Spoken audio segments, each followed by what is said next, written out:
All right, testing, testing. So good so far. So far, so good. Yeah, just a second. I need the screen to load up fully so I can mute it on the YouTube screen. Oh, okay.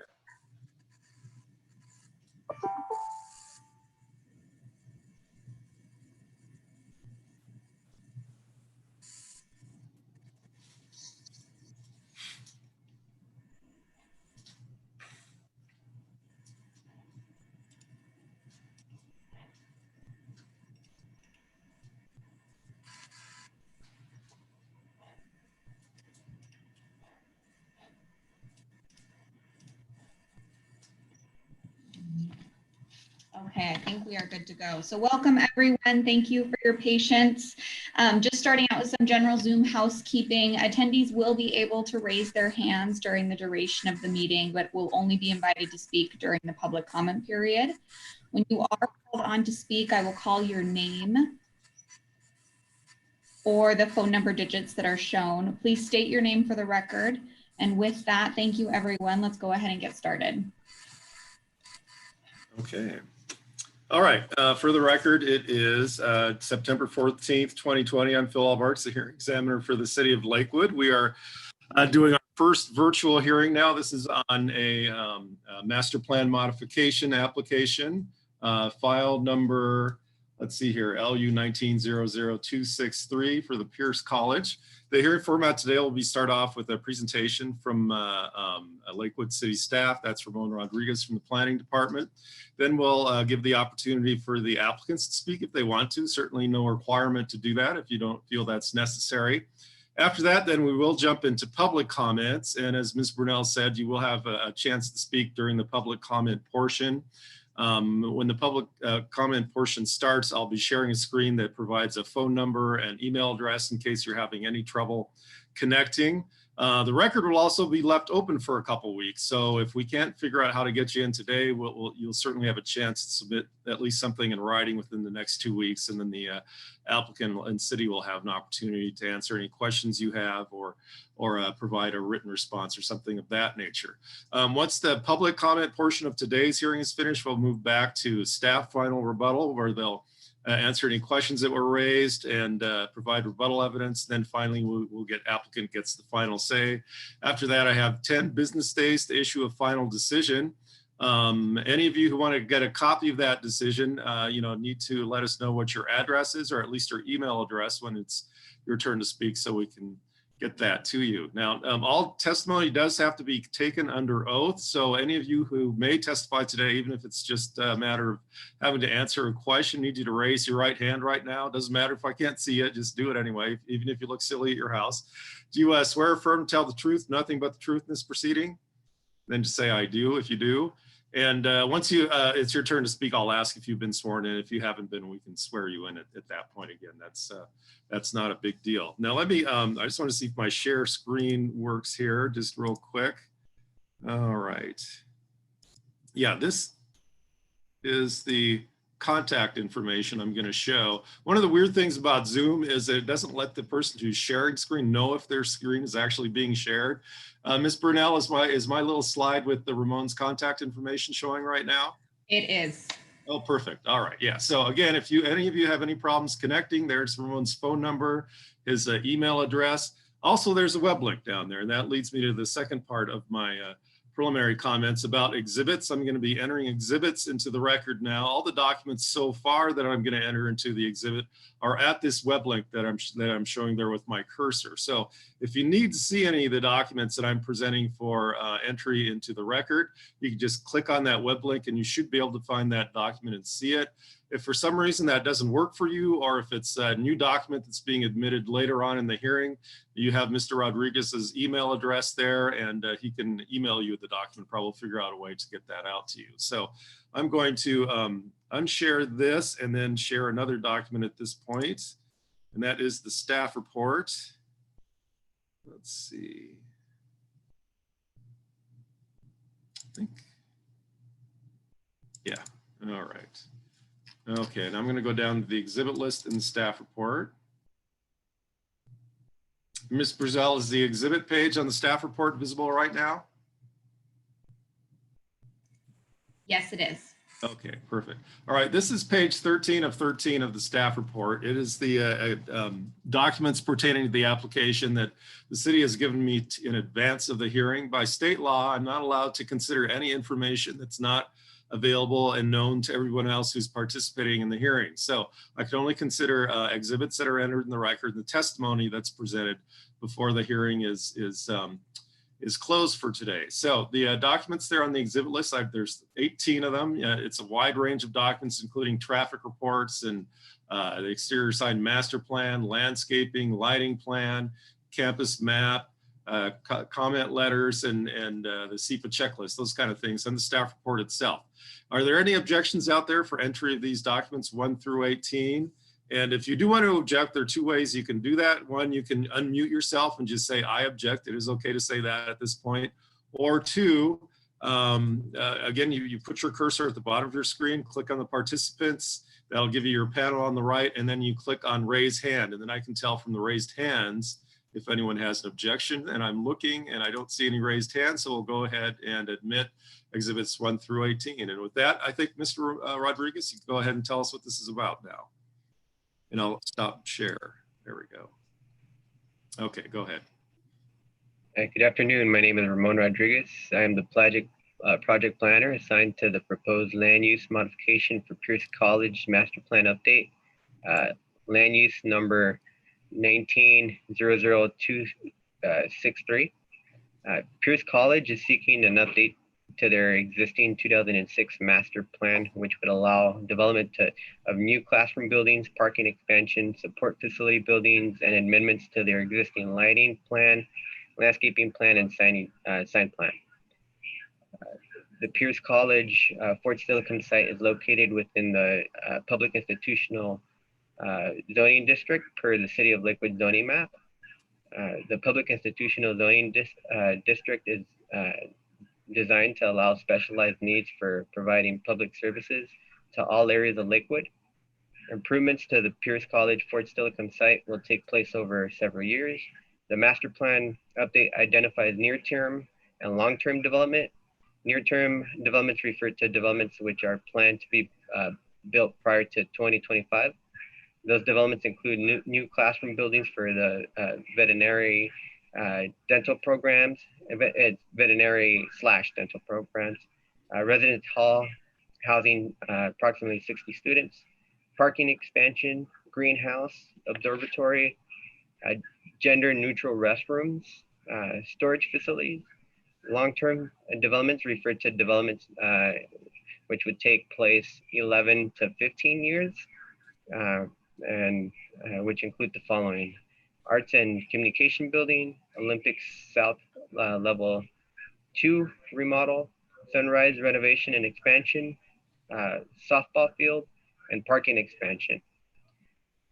Subject to conditions set forth in the staff report, the Community Development Department recommends that the findings can be made for granting approval of the proposed Pierce College Fort Silicon master plan update. Okay, is that it, Mr. Ramon? Yes, that's it. Okay, let me, I want to share this screen. I just want to make sure I understand where all the improvements are being made. So you mentioned the classroom, that's for the veterinary school or something? Is that where my cursor's looking? Right, that's correct. And then the residence hall down here? Right.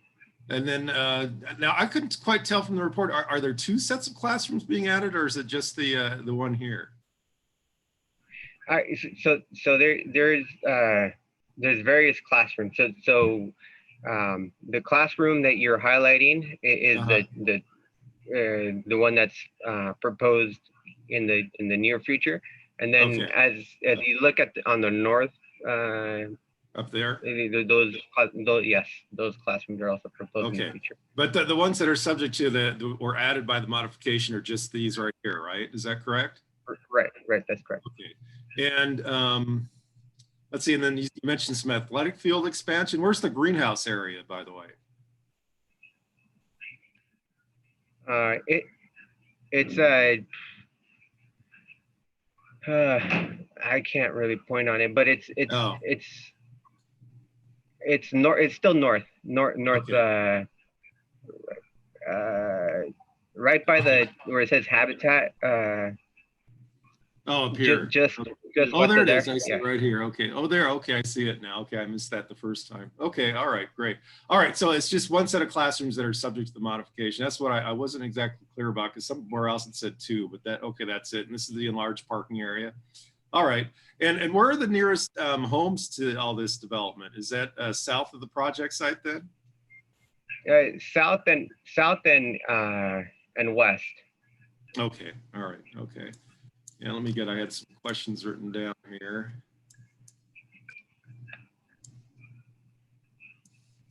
So in terms of there being adequate utilities, I mean, do you get certificates of water and sewer availability at this stage, or is that something later? And I mean, is there any question that any of these utilities would suffer from capacity issues at all?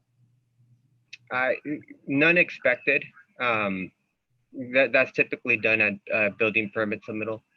Okay, so in the staff report, when you say they're adequate utilities, that's just based on kind of your general knowledge that all the utilities have plenty of capacity for this kind of thing. Is that where that comes from? Okay, Right. right. And then you mentioned in the staff report, there's going to be collaboration with the city on impacts to the lake. I mean, do the city stormwater regulations regulate the water quality? I mean, impacts to the lake at all, or is that done on a more informal basis? Can you repeat that? Sorry. Oh, I mean, the staff report said there's going to be collaboration with the applicant on managing any water, impacts to the lake itself. I was just wondering, is that done through the city's stormwater regulations, or where does that collaboration come from? Yes, that's done through the city stormwater regulations in the sense that any new impervious surface that's generated through development has to be treated on site before it goes to the lake. I mean, is there going to be a sort of a downstream analysis that extends all the way down to the lake, or is that not considered necessary for this case? At this point, it has not been considered. Okay, all right. And then in terms of the walking conditions to and from school, this is kind of different because we're dealing with the school itself. But I mean, do the frontage sidewalks connect onto an adjoining sidewalk system? Do you know, or is it just in the frontage?